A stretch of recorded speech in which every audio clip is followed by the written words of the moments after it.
This man was a hero to me.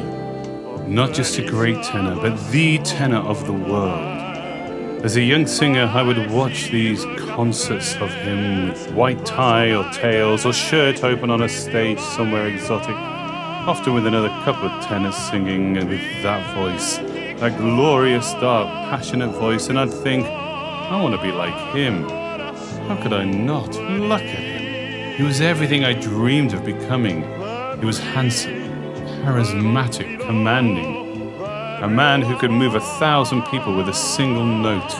A man in the world I longed to join, the world of opera houses, ovation, glamour, devotion. He seemed touched by the gods. Music itself lived in his blood. And then as I grew into the profession myself, I met people who had sung with him. Later, I became one of them. I stood on stage with this legend, shared rehearsal time, watched him work up close, sang with him and at him. He was intense, yes, but he was restless and focused, and also incredibly generous. He has a fire that refuses to die. But no story is without shadows. Plácido Domingo, the idol of millions, became a figure of controversy. The golden aura cracked. He fell from grace. His name, once spoken in reverence, became uncomfortable in certain circles. Contracts were cancelled. Opera houses closed their doors. He lost the sainthood he'd once held in the eyes of the public. And yet he never stopped singing. And even now in his mid-80s, he is still traveling the world, still performing, still giving. Not in the glittering capitals that once courted him, but in smaller, more forgiving places. Distant countries, new audiences. He sings where he is still wanted. And the miracle, he can still sing. The voice is weathered, yes, but as we're going to discover in this video, it's still alive, resident, expressive. So join me on this journey through his early triumphs, his unorthodox technique, his artistry, his baritone years. And finally, we will discuss his legacy, what remains and what still matters. This is not a puff piece. This is not blind worship, but it is personal. Because I loved this singer, and you know what? I still do. And I believe his story, with all its brilliance and flaws, deserves to be told honestly, fully, and with my heart fully behind this man's integrity. This is my tribute to a man who shaped my dreams, to a voice that roared like thunder, wept like a child, to a figure who stood tall in the pantheon of opera. This is my tribute to Plácido Domingo.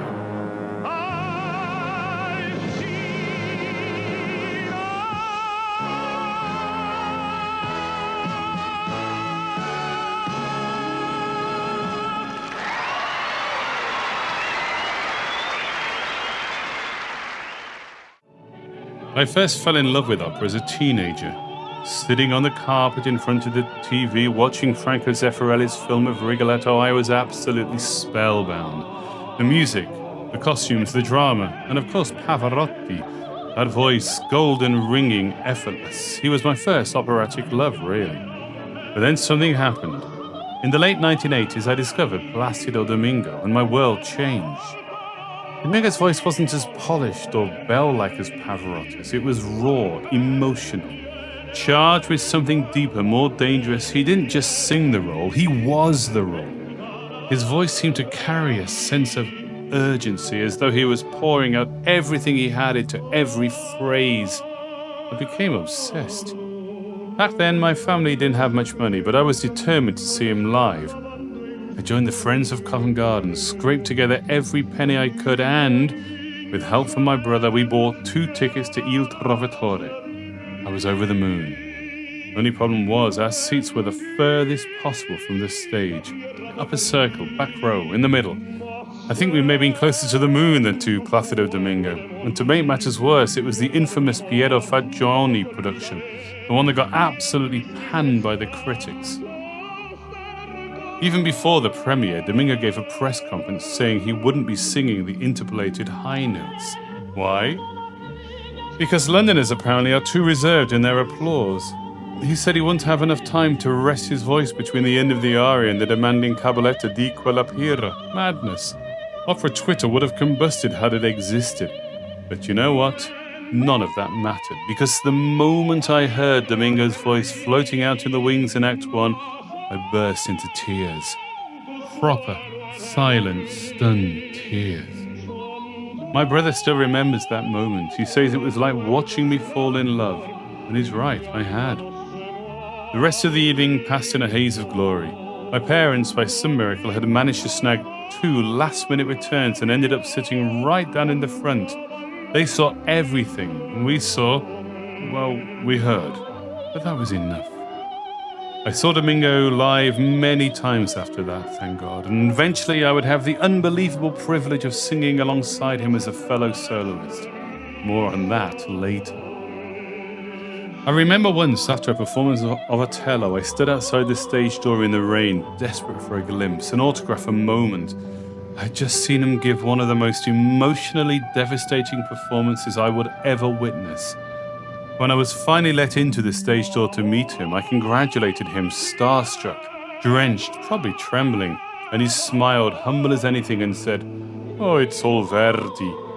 That sentence has stayed with me my whole life. The humility, the generosity. He stood there signing autographs for over an hour. The understanding that we singers are only ever vessels for something greater than ourselves. What I remember most vividly from those early performances was his presence, the way he owned the stage. He had this animal magnetism, this physical energy that lit the place on fire. Interestingly, the voice itself was never as big as you'd expect. It didn't bloom into the hall like Pavarotti's. It didn't caress the walls like Lanyas or cut. It pierced. It had an intensity that wasn't about size, it was about commitment. When I finally heard him from the stalls, I understood better. The voice was more present, yes, but that wasn't what stayed with you. What haunted you was his absolute emotional surrender to the role. He sang with his whole body, his whole soul.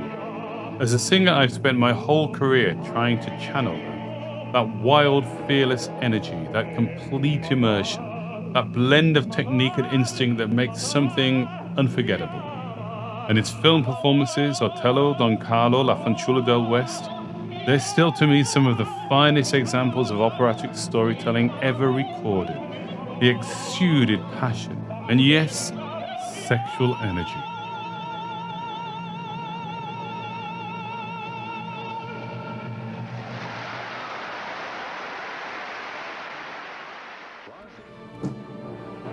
To understand the force that was Plácido Domingo, we have to go back to Madrid in 1941, where he was born into a musical family.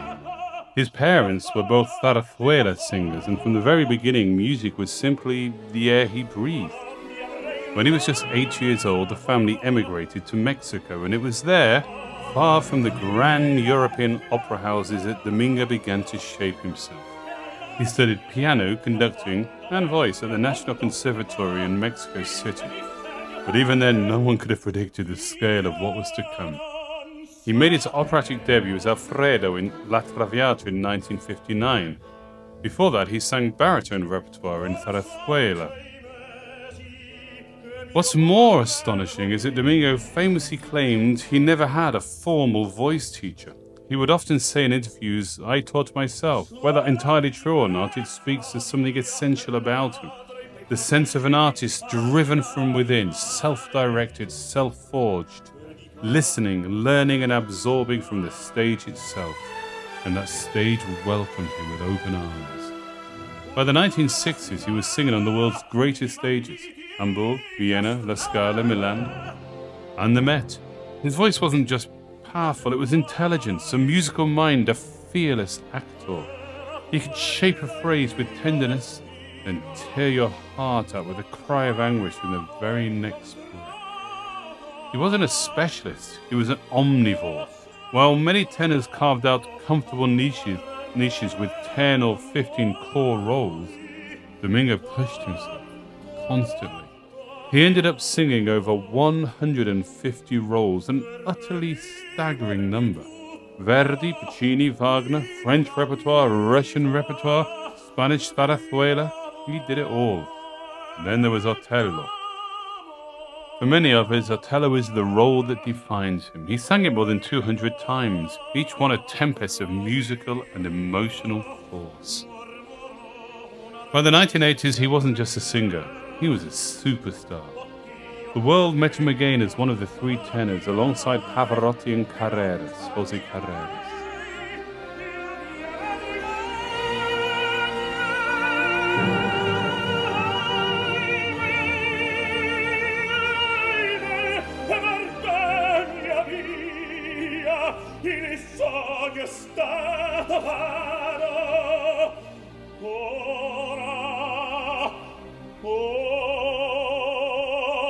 Their first concert together in Rome during the 1990 World Cup became one of the most watched classical performances in history. For better or worse, it changed the face of opera marketing forever. Suddenly, these men weren't just opera singers, they were global icons. But even that wasn't enough for Plácido Domingo. He continued his conducting, first opera, then symphony concerts. He became an artistic director, first at the Washington National Opera, then at Los Angeles Opera. Wherever he went, he brought the same drive, the same work ethic, the same insatiable hunger to create. And then, in a twist that surprised many, he began singing baritone roles again. In his later years, he returned to the path of his youth, but for different reasons. The top of the voice by then had begun to fade. The ringing high notes that had once soared were now harder won.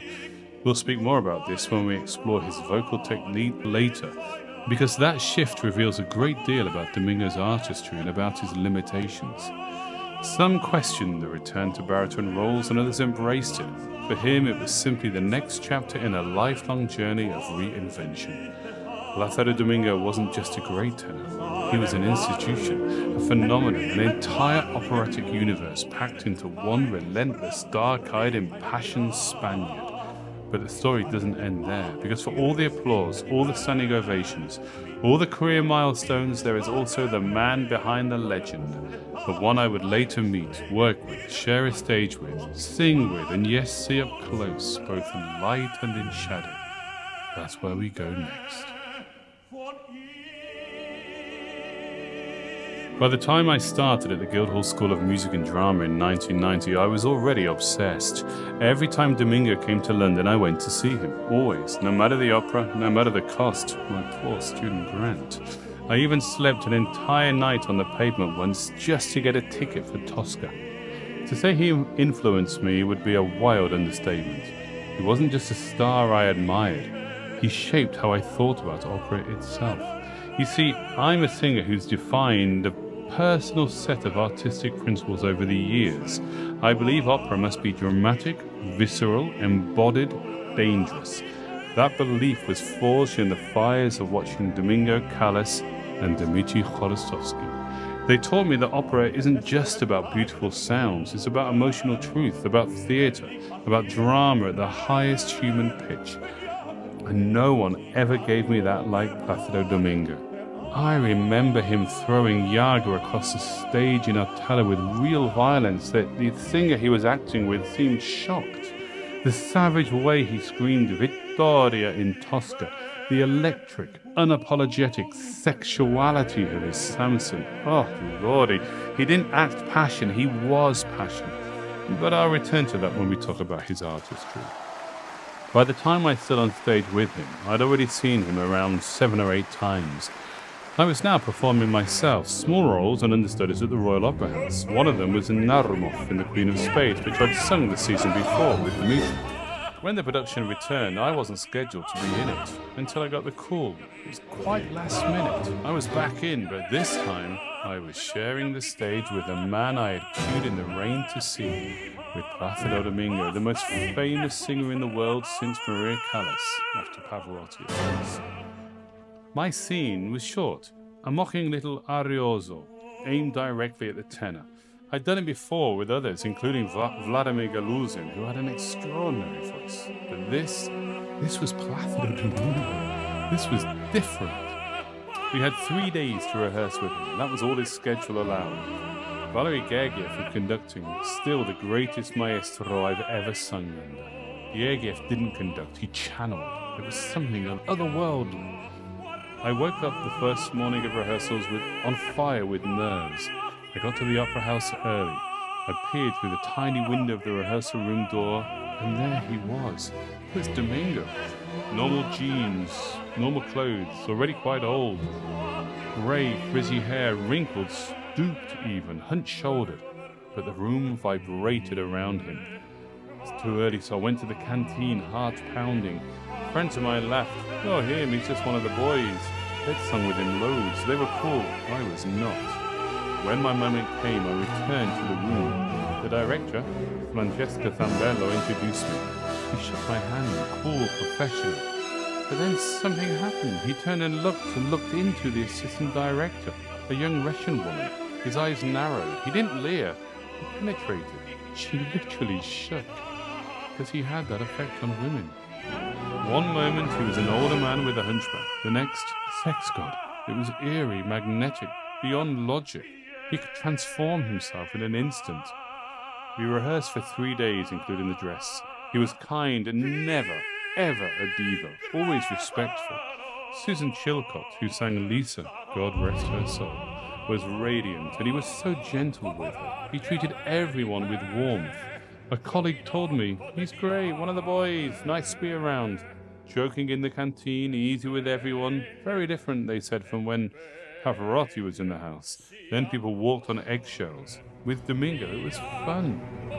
Then came opening night. He was sick. No announcement, no fuss. Just made a few adjustments. He got high notes, held back where needed, but dramatically, he was a powerhouse. My Arioso approached. I stood stage right. I looked stage left. He was the man I had once queued overnight to hear, the giant, the idol. And I was about to sing at him, with him, on the stage of the Royal Opera House. I looked into the darkness and I saw those 2 seats far back in the gods where my brother and I had once sat. I travelled from there to here. In rehearsals, Domingo hadn't reacted to my mocking line. The tenors usually didn't. They had too much to deal with right after my little bit. Seeing ghosts going mad, shooting themselves, they had a huge aria to follow that ended the opera. But not that night. As I finished my line, Plácido Domingo turned to me in rage, real terrifying rage. He raised his arm as if to strike me. It was so convincing, I froze. Instead of sauntering off chuckling like I was told to do, I turned in panic to the other singers on the stage. What had I done?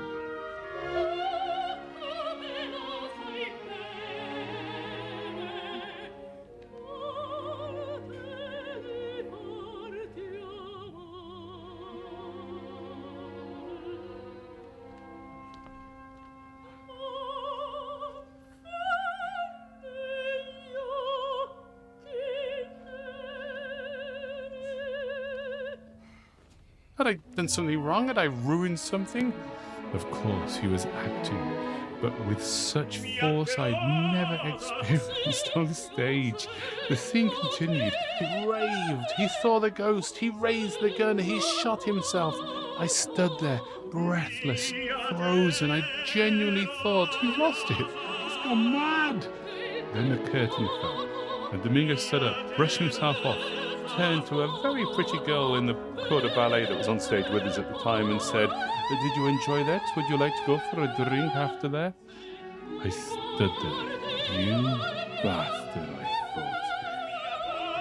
He had given one of the greatest performances I had ever witnessed, my greatest moment on stage, and he dropped it like a costume. It was theatre, it was play. For him, that level of intensity was so easy, so casual, so instinctive, so effortless. We'll return to that aspect of his personality later, but those 3 shows were unforgettable. Valery Gergiev in the pit, Domingo on fire on stage. The second show came 3 days later. By then, Domingo had travelled to Vienna, then New York, then back to London, and he'd sung each night. That night, the second show was broadcast across London and in the UK on giant screens. After the performance, all of us principals went out to the plaza of Covent Garden. It was surreal, like rock and roll. Inside the theatre, the audience had been polite, reserved, like a standing ovation, but not like a rock concert. But outside, the crowd had sat in the evening sun, watched it all for free, and they went mad. They cheered, they hollered. Placido spoke directly to them. Said they were lucky. He hadn't had his voice for the first night, but tonight he felt good. So good that he sat down at the piano right there in the plaza at Covent Garden and sang Granada, accompanying himself. After all that he'd given on stage, he still gave more to the freeloaders outside. That's what people loved about him. He gave always. As we trooped off stage, I made sure I was the last to leave. I turned to the crowd and shouted, "Thank you, London," and they roared back. My moment of being a rock star. The third show was different again. His wife, Marta, arrived. Suddenly, he was a different man. No flirting, no sparkly eyes, just calm, controlled, very professional. After the final bow, I found him. I thanked him. He was kind, polite, a little distracted. Still, I can say with total clarity and honesty, singing with Plácido Domingo will always be one of the highlights of my life. An extraordinary moment of singing with a true legend.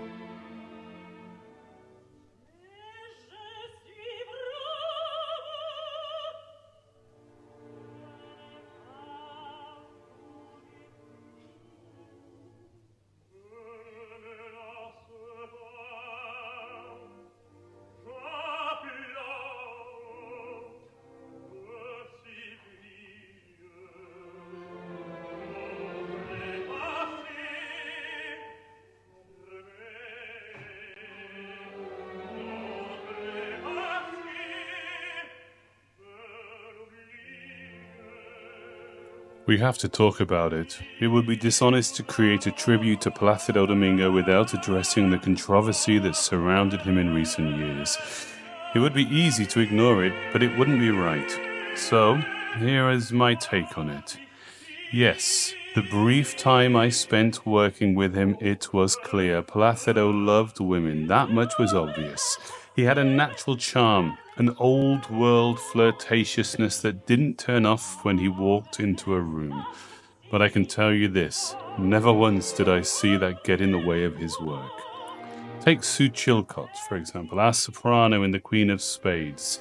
She was a stunningly beautiful woman, and tragically she died far too young. But during our rehearsals, Domingo was nothing but professional with her. I remember a moment when a scene ended and he asked her very politely if she could help him with a bit of stage business. That's it, no ego, no games, just one singer to another trying to make the scene work. And that was typical. When it came to the work, Domingo was fully focused. He was there to learn, to adjust, to deliver. He always had so little time for rehearsals. He was always flying between cities, productions, ovations. But when he was present, sharp, efficient, collegial. Now, did I see another side to him? Yes, I did. There was charm, real charm. With younger women around the show, he could dial it in like electricity. 1 minute he was the workhorse tenor, the next he was channeling a matinee idol from another century. I remember one day in the makeup room, which was mostly staffed by pretty young women. I was there, part of the usual banter. They were all married, excited, and delighted to be working at the Royal Opera House. Placido walked in. He'd clearly clocked that I was part of this group, and suddenly he stood behind me and clapped me on the shoulder and said, "In bocca al lupo." That's the traditional Italian way to wish somebody good luck, into the mouth of the wolf. And you're meant to respond, "Crepi" or "Crepi lupo." I was so startled, so off balance by the moment, this odd bit of theatre, Placido trying to pretend to be one of my friends, this sudden camaraderie that I just froze and muttered, grazie. It was classic Domingo. Half showman, half flirt, but never sinister, and that's key. He had these two sides, one entirely devoted to the work, and another drawn to beauty, to the feminine, to the moment. A friend of mine competed in his vocal competition, Operalia. He reached the final. Domingo hadn't heard him before that point. He'd only listened to the last round. As my friend sat nervously waiting to sing, Domingo walked by and didn't greet him, but took the hand of his girlfriend and said he was sure that she would do very well. Classic. So, yes, was he flirtatious? Absolutely. Did he enjoy the attention of women? Obviously. Was it always appropriate? In today's eyes? No, not always. But here's what I want to say very clearly. I never, ever witnessed coercion, never heard threats, never saw or heard of anything remotely approaching assault, and I don't know anyone who has. He was an old-fashioned ladies' man. He lived in a different cultural moment. And like many people from that era, he carried behaviors that today would rightly be seen through a very different lens. Because we live in a more enlightened time now, and I'm grateful for that. I support that. I embrace the progress that's being made. But I also believe we must use our critical thinking. We must not lump every misstep or flirtation into the same category as abuse. There are people in our industry, we as singers and professionals know who they are, who have committed terrible things, who used power to harm, who created trauma. That is not who Domingo was. He was adored by his colleagues and still is. He was, and he still is, respected in the industry. Everyone knew he loved women, but I can say with my hand on my heart I never once heard dark tales of forced manipulation or threats. Yes, some stories have surfaced, and every allegation must be taken seriously. But seriousness also means care, it means nuance, it means innocent until proven guilty. So far, nothing against Domingo has been proven in a court of law. No charges, no convictions. Only stories, some anonymous, some vague. We must judge character proportionately. We must be careful not to punish one man for the sins of others. And we must also remember, art is not innocence. Artists are not saints. If we demand that every great performance comes from a morally flawless human being, we will end up with a very small opera archive. It is complicated. When I made my tribute to Dmitri Khorostovsky, I could report with joy that the man was every bit as beautiful offstage as he was on. I cannot say the same thing here. Domingo was wonderful, is wonderful, but he's complicated. He's magnetic. He's divided. But he gave everything to his art. Everything. He still is, and those of us who shared the stage with him know there was no one quite like him.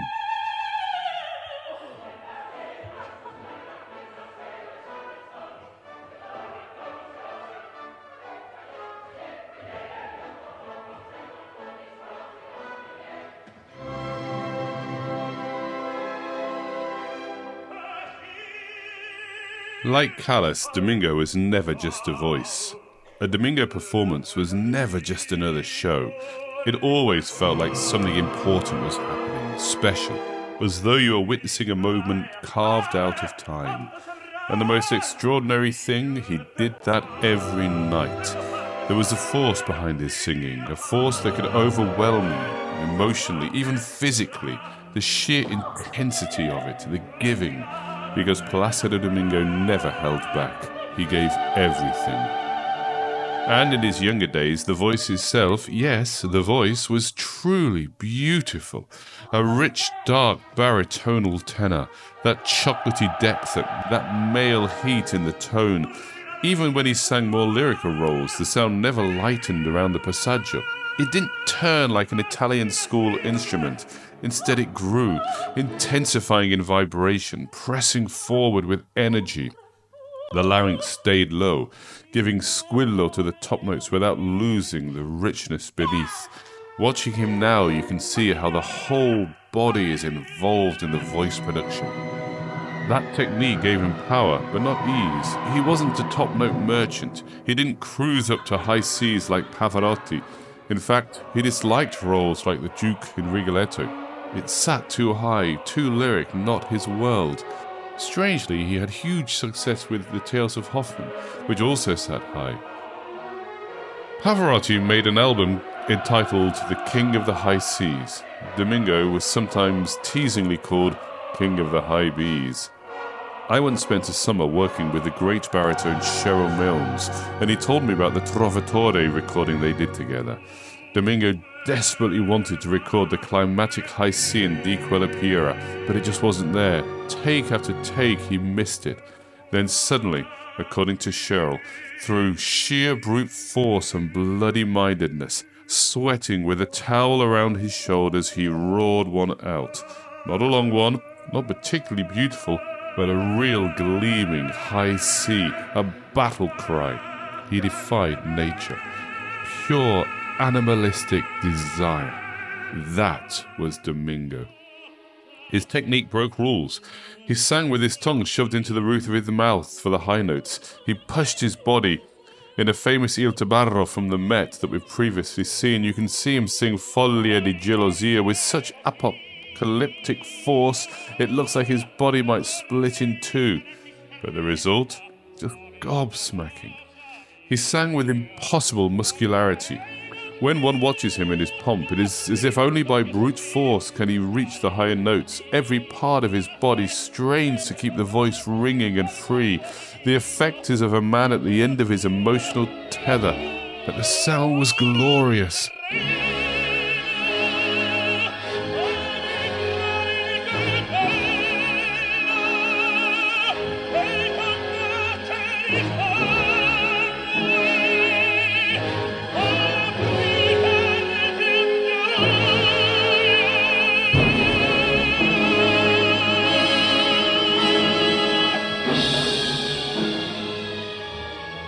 And there is almost no gap between the words and the voice. As singers talk about this gap, the wider it is, the less emotional weight the words will have. Placido always appears to be simply making the words up as he sings them. He was the greatest singing actor of his time. You'd rarely include a Domingo recording of a classic aria in a best-of compilation. He's not the first name that comes up when people talk about the definitive Nessun Dorma, for instance. He didn't use vocal tricks to impress. But when you consider the best singer of the complete role, the whole character, the arc, the drama, the vocal stamina and emotional truth across an entire opera, it becomes impossible to ignore his claims. Domingo was not always the flashiest or the most vocally freakish tenor, but he was often the most complete, the most dramatically convincing and the most musically intelligent. He lived the roles he sang. I once heard him sing Cavaradossi with such velvet richness that no one has ever matched. Pavarotti may have had the ring, but Domingo had the fire, the emotional weight, the danger. I saw Pavarotti and Domingo sing Cavaradossi in the same year once, whilst not denying the sheer beauty of Pavarotti's tone. There was nothing like the way Domingo inhabited the role. The torture scene where Pavarotti tottered to the front of the stage to sing a beautiful Vittoria, Domingo hurled it out, blood splattered across his face, barely able to stand.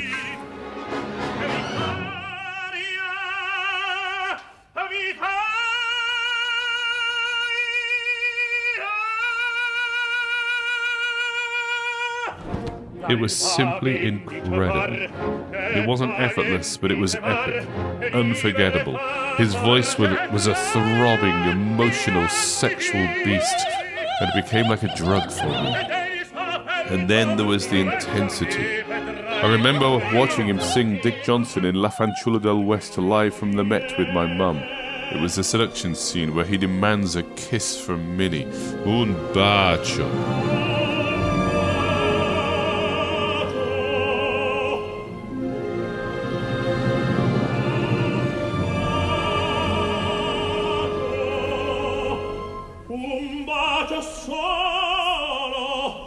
It was sung with such raw sexual energy that my mum uttered the phrase I'll never forget. I would kiss him. He sang as though the world was ending. Words were torn from him like flesh. His phrasing wasn't always traditionally refined, but it was always intelligent, deeply musical. He wasn't a natural linguist. His German in later Wagner was shaky, and his Russian pretty much non-existent. But the music carried him. He had been raised in song. It was in his bones. And yet, Now comes a tricky part, the baritone years. I'm torn. As a student, I had the privilege of hearing singers from the generation before me. I saw Alfredo Kraus in his 70s, still vocally excellent. I heard Victoria de los Angeles at 83, her voice gone, but the magic's still there. I'll never forget Carlo Bergonzi waving to us from the stage as he sang Non ti scordar di me, almost voiceless in his 70s. And for a whole generation of younger fans, Plácido Domingo was their singer, and who are we to deny them the chance to hear once before he's too late that magnificent voice. But there is a sadness to it. To hear such a mighty vocal beast reduced to fragility, to hear the once glorious top strain for air, the baritone voice doesn't sit comfortably. The top lacks the brightness we crave and remember. The middle lacks the breath that someone like Chodosowski had. It's sometimes hard to listen to. And yes, in the beginning, that Simon Boccanegra recording was interesting, insightful even. Domingo's artistry was still present, but the timbre just sounds wrong. He is a tenor, despite what tenor friends of mine used to argue in his pomp. And I'll admit it, I was going to ignore his later work in this tribute. I'd heard a little of his baritone singing and I'd simply dismissed it. But in researching this video, I went back and listened to some of his most recent recordings on YouTube.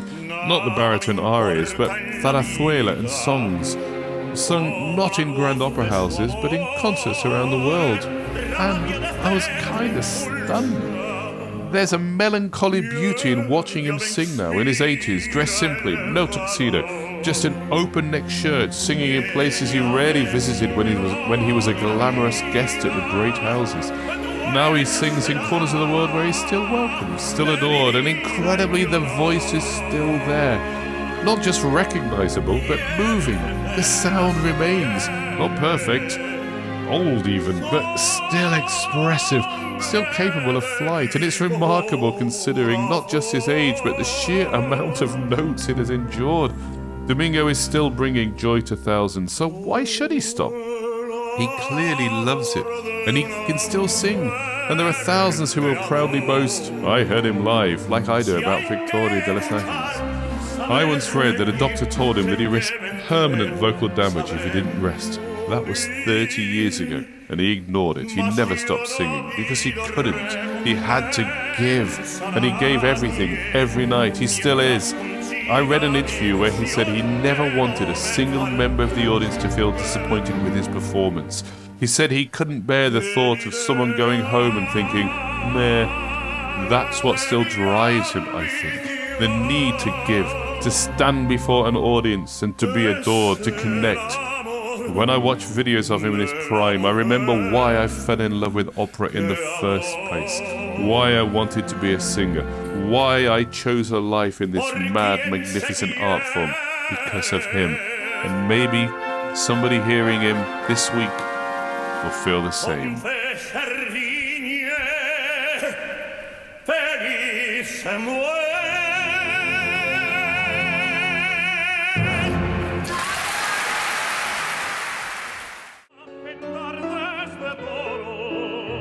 So where does he sit now? Plácido Domingo, once a near saint in the opera world, a man with deep, almost mystical relationships to every great opera house in the world, now occupies a more complicated place in public memory. The controversy clouded that memory, for some irreparably, and for others just enough to plant doubt where once there was only awe. But I wonder, what has he done to his own legacy? Because there's no question, continuing to sing into his 80s, despite what we've just said about the voice still being there, he's left his great roles behind. And some ask, why doesn't he stop? Why does he risk tarnishing the myth? But I know the answer, I think, because giving is all he's ever known. Domingo gave everything, his voice, his body, his heart, his time. He couldn't not give. It's what drove him, what sustained him. That same force that made him rehearse at dawn and sing into the night. The famous, perhaps Love album with John Denver was recorded at midnight in New York after performances, sometimes of Otello. That is the force that won't let him stop now. But yes, it complicates the picture, as does his genre-hopping career. What was he really? A Wagnerian? A Verdian? A conductor? A businessman? A crossover artist? The answer is both too simple and too vast. He was an artist who refused to be defined by limits. I don't think he even thought of them. And that, too, has led some to dismiss him. Among opera's inner circle, the conoscenti, it's almost too easy to scoff, to reduce him. He wasn't Corelli, he wasn't a technician, he did too much. But those people forget something crucial. Domingo wasn't trying to be the most perfect voice. He was trying to be a complete artist, and he was. He lived at the burning edge of expression. His Otello remains for many the Otello, certainly for me. His Cavaradossi, incredible. His Samson, sex. His Hoffman had heartbreak, and night after night he showed us what it meant to live inside a role, to surrender completely to it. He was, without a doubt, one of the greatest singing actors the opera world has ever known. And beyond opera, he helped bring art to millions. That album, as I said, with John Denver. The three tenors. Yes, some purists scoffed, but they demystified opera. They brought opera to people who had never before set foot inside an opera house. And unlike the pop opera singers who came after, who never truly sang opera but merely hinted at it, Domingo did it all.